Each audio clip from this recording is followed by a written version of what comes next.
کہ جب مرید اپنے سامنے بیٹھے مرشد کو رب کہہ دیتا ہے بغیر سوچے سمجھے تو ایسی کیفیت کو کیا کہیں گے؟ کچھ بھی نہیں کہیں گے۔ بسم اللہ الرحمن الرحیم الحمد لولیہ والصلاة علی نبی محمد المصطفیٰ وآلہ واصحابہ المتعدبین بآداب اما بعد فاعوذ باللہ من الشیطان اللعین الرجیم بسم اللہ الرحمن الرحیم۔ معزز سامعین، پھر میں آپ کے سامنے ایک مرتبہ حاضر ہوں کہ یونس الگوہر انہوں نے ایک بہت خطرناک اور بہت بھیانک اور بہت لا علمی کی وجہ سے انہوں نے ایک بات کی، انہوں نے ایک لچ تلا۔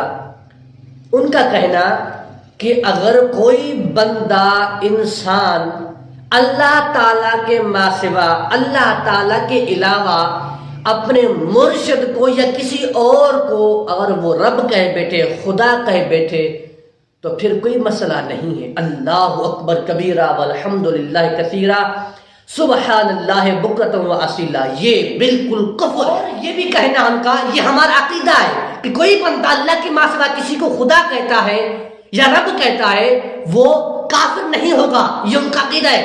اللہ اکبر، یہ عقیدہ رکھنے والا بندہ دائرہ اسلام سے خارج ہو جاتا ہے، وہ کافر ہو جاتا ہے۔ میرے پاس دلیل ہے، محقق عصر علامہ مفتی اختر رضا خان قاضی مرقدہ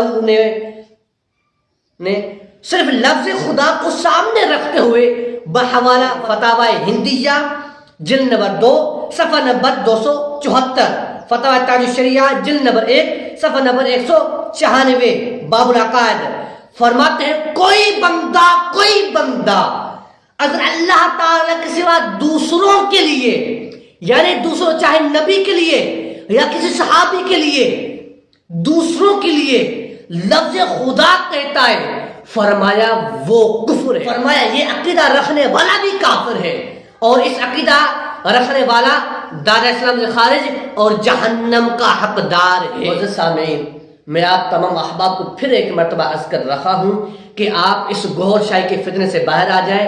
یہ گوھر شاہی کا فتنہ یہ شیطانی فتنہ ہے، اور آپ کو جہنم کے تلے جہنم کے تلے درجے تک لے جانے والا فتنہ ہے۔ میں اللہ تعالیٰ سے پناہ مانگتا ہوں اس فتنے سے۔